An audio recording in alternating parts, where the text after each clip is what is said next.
Salam sejahtera bagi kita semua. Kiranya saudara-saudari beroleh sukacita dan kekuatan dari Tuhan.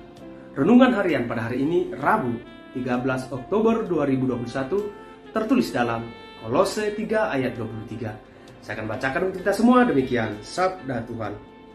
Apapun juga yang kamu perbuat, perbuatlah dengan segenap hatimu seperti untuk Tuhan dan bukan untuk manusia. Demikian sabda Tuhan. Saudara-saudara yang terkasih dalam Tuhan Yesus Kristus, ketika masih kecil dulu, saya memiliki pengalaman di mana saat itu bapak saya menyuruh untuk membuatkan kopi untuknya. Sebenarnya saya malas untuk melakukannya karena saat itu saya sedang asik bermain. Namun karena sudah disuruh, akhirnya saya membuat kopi untuk bapak. Ketika saya menuangkan air panas, tanpa sengaja gelasnya terjatuh dan pecah. Mendengar itu, ayah pun marah. Kemudian dia berkata, beginilah orang, kalau tidak tulus, kalau tidak sepenuh hati melakukan pekerjaan, hasilnya tidak akan pernah baik. Saudara-saudara yang terkasih dalam Tuhan Yesus Kristus, berbicara tentang segenap hati itu berarti melakukan sesuatu pekerjaan, melakukan sesuatu perbuatan dengan sungguh-sungguh, dengan tulus tanpa ada paksaan.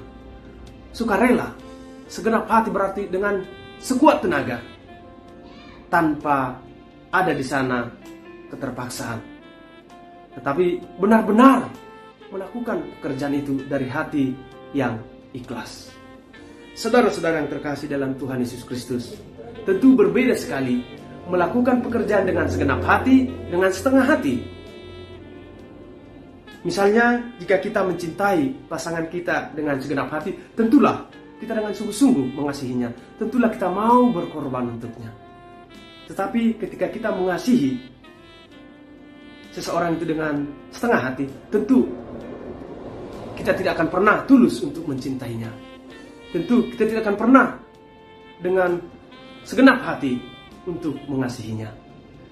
Saudara-saudara yang terkasih dalam Tuhan Yesus Kristus, renungan harian hari ini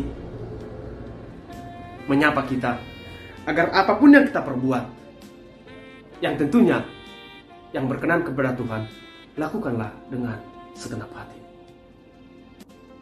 Bekerja itu adalah ibadah.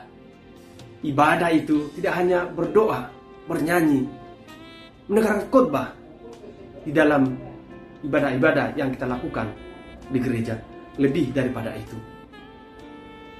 apapun yang kita lakukan, apapun yang kita perbuat, semuanya itu adalah ibadah bagi Tuhan, persembahan yang harum bagi Tuhan. Karena itu, apapun pekerjaan kita, apapun yang kita lakukan, yang tentunya seturut dengan kehendak Tuhan, lakukanlah dengan segenap hati, sebab itu adalah ibadah kita kepada Tuhan. Jangan pernah merasa sepele dengan pekerjaan yang kita lakukan. Ingat, segala sesuatu yang kita lakukan, semuanya itu adalah ibadah bagi Tuhan. Lakukanlah dengan segenap hati, dengan syukur. Amin. Kita berdoa. Terima kasih Tuhan untuk firman yang boleh kami dengar. Engkau mengingatkan kami untuk melakukan segala perbuatan yang kami lakukan yang seturut dengan kehendak-Mu dengan segenap hati. Itu adalah ibadah kami kepada Tuhan. Itu adalah persembahan kami yang harum bagi Tuhan. Ajar kami senantiasa untuk melakukan segala perbuatan kami seturut dengan kehendak-Mu. Dalam Kristus Yesus kami berdoa.